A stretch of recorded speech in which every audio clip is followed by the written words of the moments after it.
Lesson 4.2, or excuse me, 5.2, solving equations, systems of equations using substitution, day 1.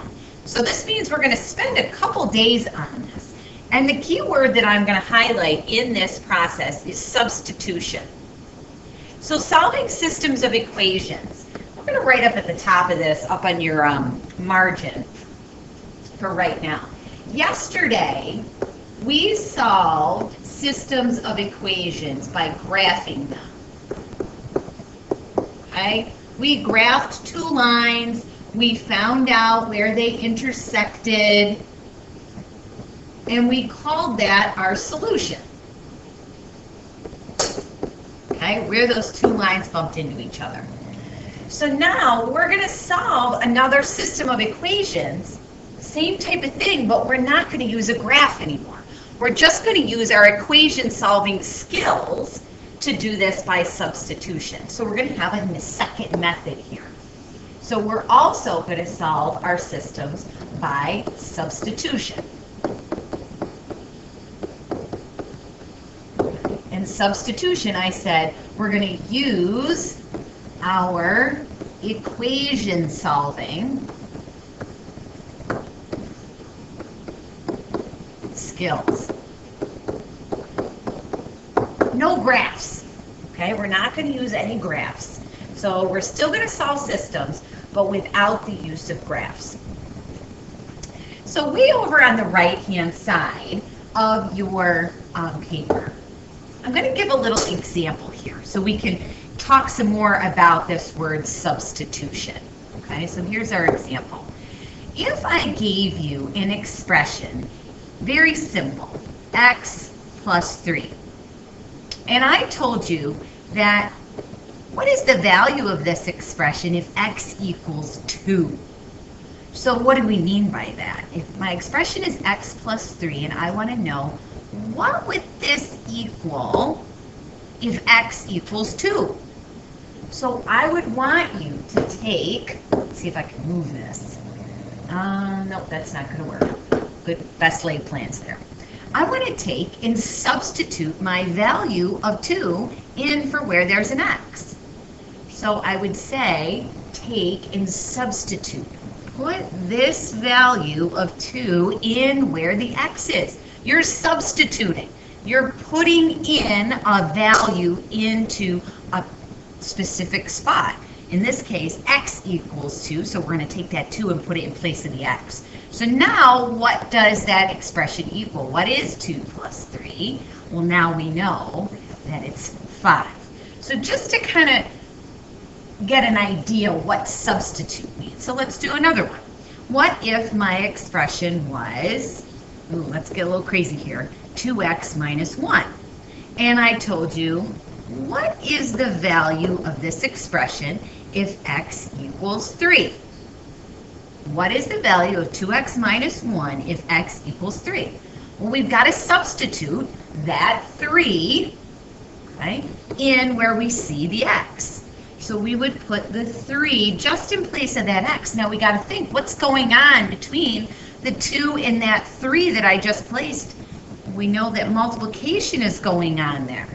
So think in your head, what is 2 times 3? It's 6. Yep. And then minus 1 got me to 5. Okay? That's just by chance that both of those came out to equal 5. Okay? So I just want you to get the idea of what does substitute mean. Okay? Putting a value in place of another spot in maybe another equation and another expression. Sort of plugging in. Okay? So let's look at our example.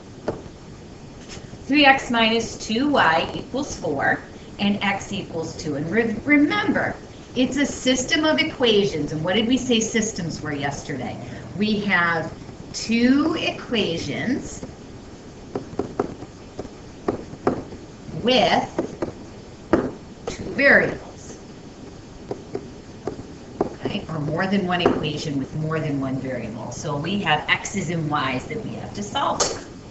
So if we're going to solve this equation, okay, by substitution, so let's look at our system. I have my first equation, and then I have my second equation. So look at your two equations and find out where one of the variables is all by itself. So when I look at this second equation, x equals 2. So you're going to take that 2 and put it into the other equation where you see an x. So hopefully you look and you see that there is an x right there. So what we're doing is we're going to say 3 times 2, that's where I just substituted, that's where I put the 2 in place of the x, minus 2y equals 4. So now let's think of our equation solving skills. What is 3 times 2? It's 6. Minus 2y equals 4. Now let's isolate y. Let's get y all by itself. So I'd subtract 6 from both sides. And I've got it right over here, negative 2y equals, what's 4 minus 6? It's negative 2. Continue to isolate or solve for y. We divide by negative 2 on both sides, and we get y is equal to negative 2 divided by negative 2 is a positive 1. So right now, let's look what we just found. We solved for y. Do we know what x equals? Do we know, look at your whole problem, do we know what x equals? Holy cow, look over here in the beginning. X equals 2. So can we put this as a solution, as a point, as an x comma y? So x is 2, and we just found the y is 1. We just found our solution. We found our x comma y. Okay?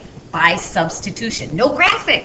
We didn't do any graphing. We just used our equation solving skills. So let's try another one.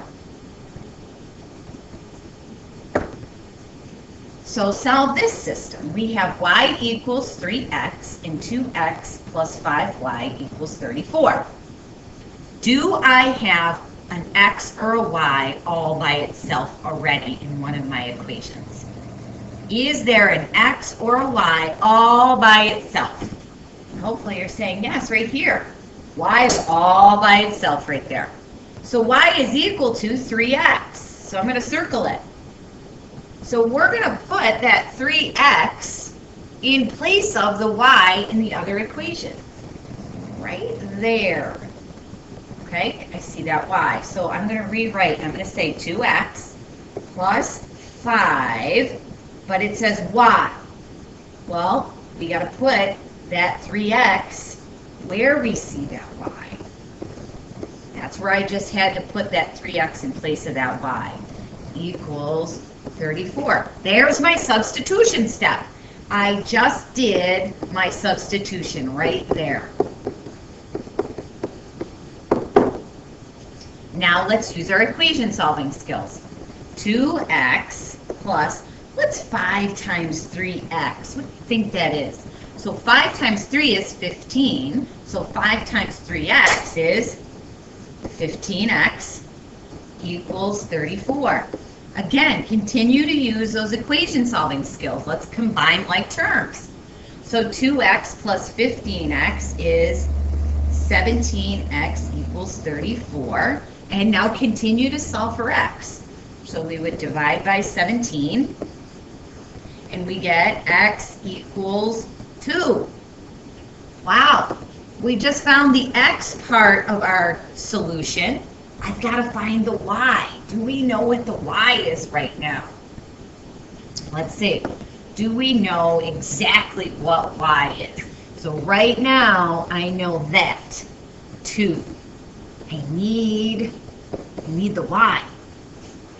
So what you're going to do is you're going to look at go back to your 2 original equations and look at this first equation.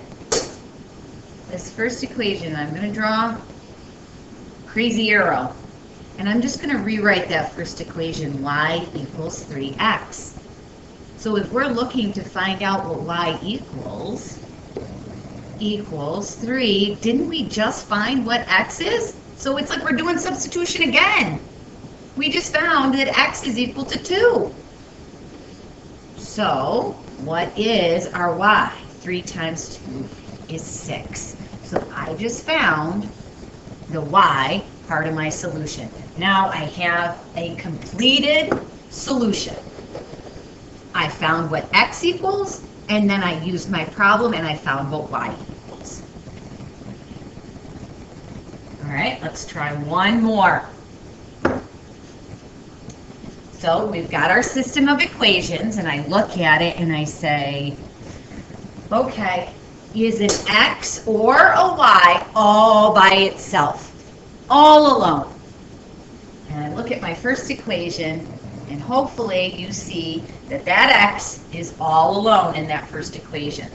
So I'm going to take that whole amount and put it in place wherever I see an x in my second equation. So let's see, how does that second equation start out? It starts out with a 4, but then there's an x. Here's where I'm doing my substitution. 2y plus 2. Now continue to write that equation, plus, what comes next? 3y, there's no more x's. That's great. So we're done with the substitution step. We've just got to continue to write that equation. Now use your equation solving skills. We've got to distribute. So we end up with 8y plus 8. And then just continue to write. Remember, we work from left to right always. Okay, so as not to get confused. Now we've got to combine like terms. 8y plus 3y is 11y plus 8 equals 41. And now isolate y, meaning solve for y. Get y all by itself. 11y equals 33, because 41 minus 8 is 33. Now to solve for y, to get y all by itself, I've got to divide both sides by 11. So y is equal to 3. So right now I've found the y part of my solution. So in my x comma y, I've got my y is 3. So what do I need to find yet? I've got to find what x equals. So let's take what we just found and look back at our original problem. And I look at, wow, I'm going to draw another crazy line from that first equation. Doesn't that first equation start off with x equals, and isn't x what we're trying to find right now? So I'm going to use the y I just found. I found that y is equal to 3 plus 2. So x is equal to 6 plus 2, and x is equal to 8. So I just found that x is equal to 8. Okay, so the new step here today, my friends, is the substitution step. Because the equation solving skills you have, you know how to solve for x or solve for y. The only new piece is the substitution step. Okay, so we're going to spend 2 days on this. So 2 days of notes, 2 days of problem sets, and hopefully you guys will be at a good place. Nice job.